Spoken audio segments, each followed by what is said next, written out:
Assalamualaikum warahmatullahi wabarakatuh. Waalaikumsalam warahmatullahi wabarakatuh. Selamat pagi. Pagi luar biasa. Alhamdulillah. Ya, tentunya kita kembali bertatap muka meskipun terbatas, tapi saya yakin semangat anak-anakku tidak akan mengurangi insya Allah pembelajaran kita hari ini. Ya, untuk semangatnya kita berikan aplaus untuk kita semua di pada hari ini.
Waalaikumsalam warahmatullahi wabarakatuh.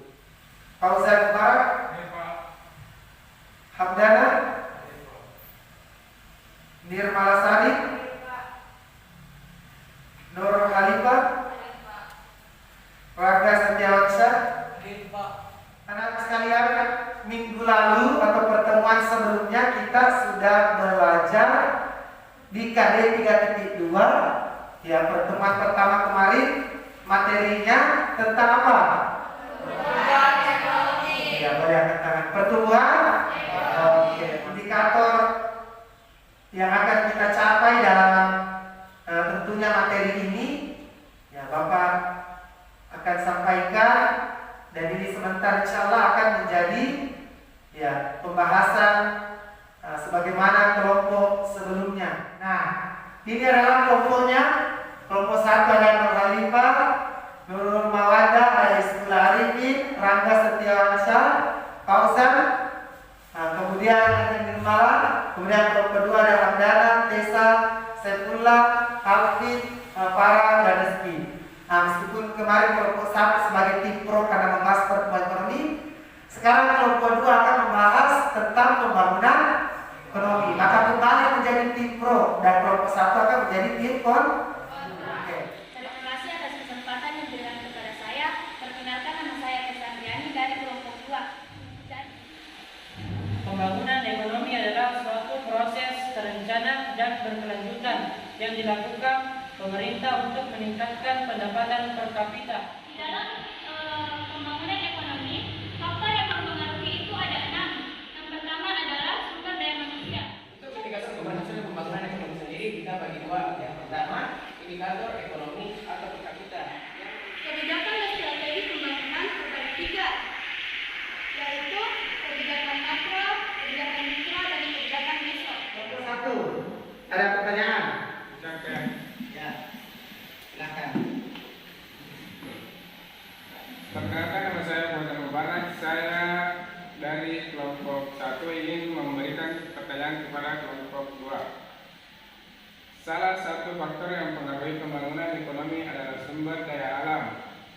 Pertanyaan saya adalah bagaimana upaya pemerintah dalam meningkatkan sumber daya manusia? Terima kasih. Saya akan mengajukan pertanyaan, yaitu saudara narasumber mengatakan bahwa dari beberapa indikator yang menunjang pembangunan ekonomi, indikator manakah yang mempengaruhi keberhasilan pembangunan ekonomi khususnya di Indonesia?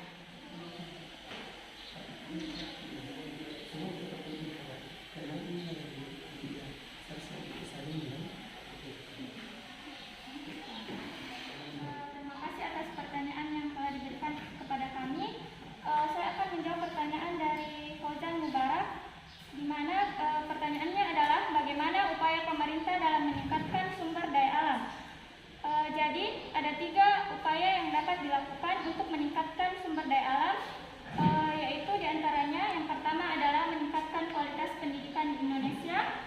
menambah lapangan kerja yang memadai, kemudian peningkatan perekonomian di Indonesia.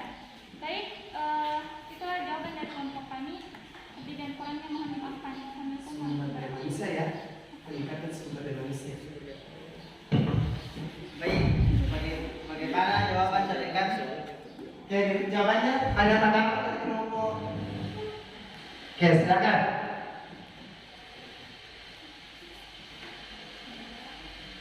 Bagaimana pemerintah dalam mempekerjakan pekerja orang luar negeri dibanding pekerja dalam negeri? Oh ya, tanggapannya tadi. Tanggapan baliknya tadi jawabannya dari kelompok kedua bahwa salah satu upaya meningkatkan sumber daya manusia adalah bagaimana meningkatkan mutu pendidikannya juga. Nah, tadi kita dapat kembali dari kelompok.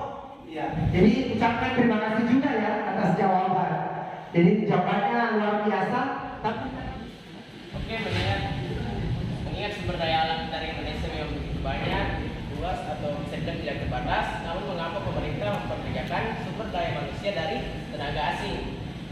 Oke, mengingat status Indonesia memang sekarang warga negaranya masih banyak yang tinggal di pedalaman, bisa juga dikatakan pribumi, atau sumber daya alamnya memang sumber daya manusianya memang masih terbilang rendah. Namun upaya pemerintah yang terbukti sampai sekarang adalah yang kita lakukan sekarang ini, yaitu belajar di sekolah. Karena belajar di sekolah adalah salah satu upaya pemerintah yang dari tahap pertama, dari kecil. Mungkin sekian dapat saya paparkan bahwa upaya pemerintah dalam meningkatkan sumber daya manusia, namun pemerintah malah memperkerjakan tenaga asing adalah ya salah satunya yang kita lakukan sekarang ini, yaitu melakukan pendidikan, melakukan edukasi. Adapun juga pemerintah juga membuka lapangan pekerjaan yang memadai. Oke. Atau sosialisasi kepada kepala-kepala keluarga yang tinggal di pedesaan, atau memberikan bantuan modal usaha yang memang tidak jauh dari tujuannya dari awal untuk mengelola sumber daya alam dari Indonesia sendiri ya. Untuk jawaban dari Hamdana, apakah Anda sepakat jika pemerintah Indonesia mempekerjakan warga negara asing daripada warga negara asing? Oke, sudah. Oke, biasa.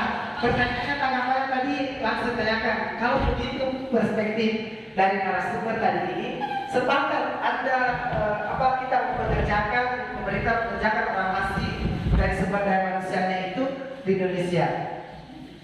Oke, saya Hamdan dari perwakilan dari kelompok 2 ingin menanggapi balik tanggapan dari kelompok 1. Ya, saya mewakili diri saya sendiri bahwa saya tidak setuju bila pemerintah mempekerjakan kita untuk mengelola sumber daya alam dari Indonesia.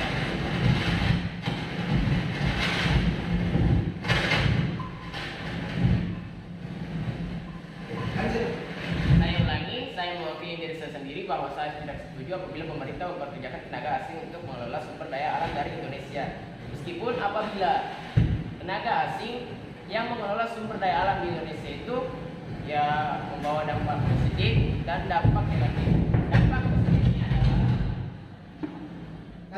Dampak positifnya adalah ya sumber daya alam dapat terkelola dengan baik karena teknologi-teknologi dari negara asing atau tenaga asing yang mereka bawa dari negara mereka sendiri itu memadai untuk mengelola sumber daya alam di Indonesia itu sendiri. Sedangkan dampak negatifnya adalah Indonesia secara tidak langsung itu terjajah oleh tenaga asing. Akan dijawab oleh Hamdana. Kami persilakan. Baik, assalamualaikum warahmatullahi wabarakatuh. Waalaikumsalam. Sebelumnya saya berterima kasih atas kesempatan yang diberikan oleh Bapak Guru dan moderator untuk menjawab pertanyaan dari Nirmalasari, perwakilan dari kelompok pertama. Inti pertanyaannya adalah indikator manakah yang mempengaruhi keberhasilan pembangunan ekonomi khususnya di Indonesia. Baik, berdasarkan materi yang saya paparkan tadi bahwa semua indikator itu penting karena indikator tersebut saling berkesinambungan. Mulai dari peningkatan produktivitas per kapita, peningkatan pendapatan per kapita, sampai dengan indeks pembangunan manusia atau Human Development Index. Dan indikator sosial yang terdiri dari perubahan struktur sosial, perubahan sikap sosial, dan kemiskinan atau kesenjangan yang ada di Indonesia. Sekian dari saya. Assalamualaikum warahmatullahi wabarakatuh. Apakah Anda sepakat bahwa yang Anda katakan tadi itu sangat mempengaruhi keberhasilan pembangunan ekonomi khususnya di Indonesia? Terkait dengan indikatornya tadi ya, apakah semua ini sudah menjadi bagiannya? Apakah semua sudah include menjadi bagian indikator dari pembangunan ekonomi? Nah, itu tanggapannya. Saya katakan di atas ya cukup relatif untuk pembangunan ekonomi yang ada di Indonesia karena sumber yang saya kutip untuk materi di atas itu ya dapat dipercaya dari buku paket, LKS, dan juga pendapat teman-teman sekalian berdasarkan pandangannya terhadap negara kita sendiri. Oke, baik. Oke, bahwa pembangunan ekonomi hadir untuk bagaimana dapat terpenuhinya atau terselenggaranya tujuan secara nasional. Siapa yang masih ingat tadi indikator? 1. Indikatornya peningkatan pendapatan per kapita. Yang kedua, peningkatan produktivitas per kapita. Apalagi indeks pembangunan manusia. Terus perubahan struktur sosial, perubahan sikap sosial, dan mengurangi kemiskinan dan kesenjangan. Ya, 1. Sumber daya alam. Sumber alam. Sumber daya manusia. Sumber daya manusia. Pemerintahan. Oke, cukup. Berikut apa yang menjadi harapan anakku? Jangan berpuas diri, narasumber jangan berpuas diri, tim putra jangan sendiri, semua tetap harus belajar. Karena tidak ada kesempurnaan yang kita miliki. Tetapi kita sebagai insan yang banyak kekurangan, anakku harus tetap belajar. Pertemuan berikutnya kita masih di KD 3.2, yaitu kita masih membahas tentang persamaan dan perbedaan pertumbuhan pembangunan ekonomi.